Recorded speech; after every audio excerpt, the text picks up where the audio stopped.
Hey Fight fans, Behind the Gloves is here at the Joshua versus Parker press conference at Sky Sports Studios, and we are brought to you by Fresco Box. There's been a big smile on your face since you've landed in the UK. Everything in your mind has gone according to plan? Well, firstly, it's great to be here. We've had a great build-up to this mega fight. We've had a tremendous camp. We've had some great sparring sessions. Had a lot of pain, but we enjoyed it. We loved it. We embraced it. I'm looking forward to putting on the best display on March 31. I'm looking forward to putting on the best, the best Joseph Parker there is. I feel ready. I feel confident. I feel sharp. My movement is better than ever. Now I'm taking those belts back to New Zealand and Samoa.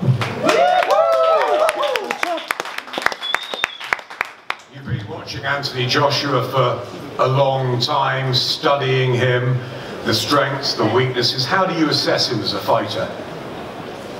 I see him as a great champion. The reason why we wanted this fight is because we respect him. We respect what he's achieved in the boxing world. We respect his team and what they've been able to achieve on this side of the world. And we love challenges. And we see him as a big challenge, which is the reason why we want to fight him.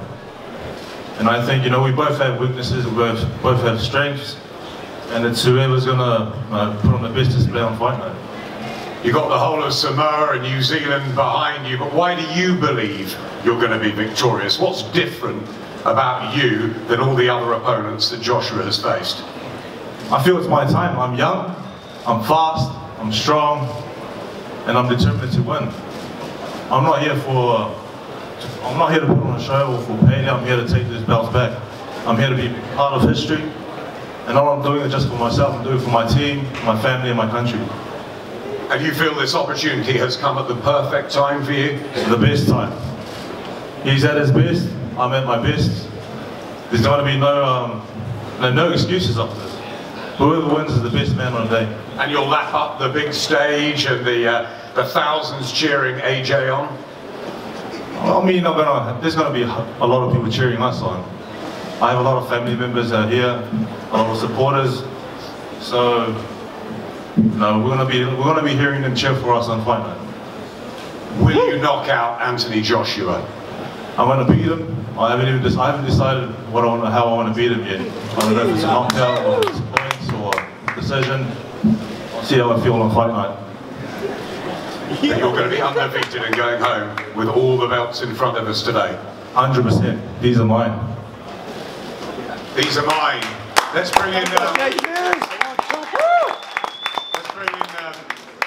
Anthony's trainer, the excellent Robert McCracken, of course, who has guided him. He's worked out the tactics. We were here, as Eddie was saying, a year ago, and he had to get through a very tough challenge in Vladimir Klitschko. Doesn't believe he can lose, but being fast and being calm and relaxed and all of that you need going into a big fight, it doesn't prepare you for getting into a ring with Anthony Joshua. It really doesn't. And not just the size of him, he's very imposing in the ring, but he hits you and you don't know why you're getting hit. And I think you've seen that in all of his contests up to date. Klitschko obviously at the highest level, but you saw how he started and he finished, had a blip in the middle. That was something to do with getting it with some really solid shots from a devastating puncher. But Anthony's in great shape. He's looking forward to the fight, and he just sees it as another fight on the ladder to try and become the undisputed champion, and that's the reason why the fight's taking place. Parker's the WBO champion. He's a good fighter, he's unbeaten, and he's a challenge, and AJ's up for it. Do you see Anthony as a much improved fighter since April last year and the epic battle with Klitschko? I think it's common knowledge. I thought it was 3 fights too early. Klitschko, he was usually experienced and a massive puncher, but I thought if Anthony didn't make too many mistakes, he could win the fight, and his desire to win carried him through the middle part. So he ticks all the boxes really. He can box, he can fight, he can he's a devastating puncher himself, and he can take a devastating shot. So he's improving all of the time. He's learning all of the time. But he's already the unified champion. He's already an Olympic gold medalist, and it's part of a journey that he sees himself becoming the undisputed champion. I know that's his goal, his aim. I asked Joseph about his sleekness, his lightness ahead of this fight. Anthony's obviously going to come in later as well. What's been different about this camp, about the way it's gone over the last few weeks in Sheffield? I think he's eating a little bit less, and I think he's sleeping better. The pull-out by Pula, the legitimate pull-out, 9 or 10 days before, was difficult in the last fight in Cardiff, but motivationally as well for him. So he probably sat around an hour or two longer than he normally would on the week of the fight. But you know, he's a fighter that learns all the time. He's addressed that. He's worked well with the nutritionist. His sleeping's great. His training's great, and you know, Kevin Barry's already said, all coaches say that. Well, he's in great shape. He's had a smile on his face the whole camp, and he's looking forward to the challenge. Parker's a good fighter, and he's respected him by preparing diligently for 12 rounds in Sheffield. And you know, you'll see AJ on Saturday night performing at his very best.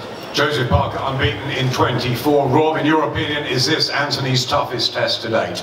I think Klitschko's his toughest test to date, without a shadow of a doubt. 56 or something knockouts, massively motivated for the Josh fight. I think that's his biggest test, but I think, you know, this is the next biggest test, and it's a hurdle Anthony's got to get over. He's prepared for it. Parker's a good fighter, solid credentials, but it's a fight that Anthony's prepared for and he's certainly ready for. We all know that the road is to ultimate unification. The likes of Deontay Wilder, maybe even Tyson Fury and others lie ahead. What sort of a statement, Rob, do you believe Anthony will make on Saturday with a huge global audience, of course? Yeah, I mean, the beautiful thing about a boxing match is until the bell goes, nobody knows how it's going to unfold, what's going to happen. But he'll put on a performance, he'll deliver like he always does. You know, there'll be a huge crowd there. They show up to watch AJ fight because you know he delivers every time. It's not always the case with fighters. You know, they tell you they're in great shape and they're going to put on a great performance, and it doesn't happen. We've seen that in the past with Parker. You know, we haven't seen that with AJ. AJ backs up his talk. He delivers what he said he's going to do, and he'll deliver again on Saturday night. Thanks, Rob. Anthony, there's another huge crowd here, like there was a year ago before your fight with Vladimir Klitschko took you to another level. Do you feel on that another level now, that there's added pressure each and every time you step into the ring? Thank you for everyone who came out today. I much appreciate it, and I really do. We was here 11 months ago, as you said, with Vladimir Klitschko. Unbelievable experience, and I really highly respect Klitschko in his retirement, and he put up a great performance. Every fight's been a learning fight, and every camp has been a learning camp as well. So, in terms of what I learned from the Vladimir Klitschko fight is I shouldn't use training camp to get fit. I approached training camp in good condition, and I took everything I didn't know then, and I know now, into this training camp, and I've used this training camp to work solely on my technique and my ability, rather than using it to get fit and prepare for 12 rounds. Of course, you've appeared at the Principality before, late change, 10 days notice, in came Carlos Takam. How difficult was that? And how would you grade that performance and maybe what you need to do on Saturday after it? Big respect to Carlos Takam. He's a good competitor. You know, he was preparing for a fight a week after I fought at Principality Stadium, so he was fit, he was game. So Pulev is around, let's say, 6 foot something, and then Takam's around 5 foot, or let's say around 6 foot. So someone who was a lot shorter, but my trainer, Rob McCracken, has prepared me from day one for like 12 round fights and long range fighting and inside fighting. So when it came to boxing Carlos Takam, I thought it's fine. Even though he's shorter than me, I'll meet him with uppercuts, left hooks and so on. And yeah, you can see Carlos is in great shape when I boxed him, and I wanted to control Takam from round 1 to whatever round it went to, because I knew that there was going to be a big 2018 on the horizon, provided I just took my time and didn't make any mistakes. So that's how I approached that fight, and that's why we're here now. I asked Joseph whether he thought the timing was right for this one. Do you believe this, for you, against Joseph Parker in this unification, has come at exactly the right time in your career? I don't know. I feel like every fight's a blessing, you know, whether it's Joseph Parker sitting here or X sitting here. I feel like every fight's a blessing, and every fight will have reason in the long run. Do you know where I'm coming from? So yeah, it's Parker, that's the reality of things, and it's a blessing. He's a champion, he's done well for himself, And he's someone who will add something to my life journey, you know what I mean? So I'm looking forward to Saturday, and it will all be over Sunday, and I'll look back and learn from it and move forward. What dangers does Joseph Parker bring to the ring? What do you see that he does differently to the 20 opponents before? I could say the simple thing is he's got 2 arms, you know, and so on and so forth. But in terms of his attributes, as everyone says, he's quick and he can take a punch. But that's what I've heard, and I'm going to repeat what people have been saying. But yeah, he's quick and he can take a punch. Have you trained differently? You are going to come in a bit later, I think. Maybe when we said that last time, I came in my career heaviest. But you know what it is? Your weight has to determine who you fight. There's no, you know, weight category for heavyweights. So if I'm fighting someone a lot taller, a lot bigger, maybe I might come in lighter so I can move a lot more. If I'm fighting someone who's shorter, more stocky, I might come in a bit heavier so I can sit on their chest. So I don't know what my weight will be, because it's a blessing being a heavyweight. I haven't got to worry about that. But I do know for sure that I feel great, and not only physically, you know, a long time, well, like, let's say I've been boxing amateur and professional for 10 years now altogether. So a long time I had to rely on, you know, my strengths, my physicalities, and so on and so forth. But over the 10 years I've built, you know, a lot of mental strength as well. And now I'm combining the two. I feel confident, and I really do look forward to the challenge. The blue ribbon heavyweight division has never been more exciting. We saw Dillian Whyte on Saturday. Of course, there's Deontay Wilder out there, Tyson Fury talking almost every single day. Is there any danger of looking past Joseph Parker to what lies ahead, or is it just literally, as you always say, a fight at a time? Oh, 1000%, one fight at a time. You know, a lot of talk has been happening as if, you know, AJ, Deontay or whatnot, and I'm like, people need to be realistic. You know, I'm looking at Joseph Parker, who's a lively challenger, champion for a reason. You know, let's say we can look at a crystal ball, and God willing, I've added a lot of prayers to this camp and I do become victorious, then we can start talking about future plans. But for now, my future stops on Saturday, you know, and that's where I want to look to, and not really beyond that moment. Is there ever a fear or worry of losing?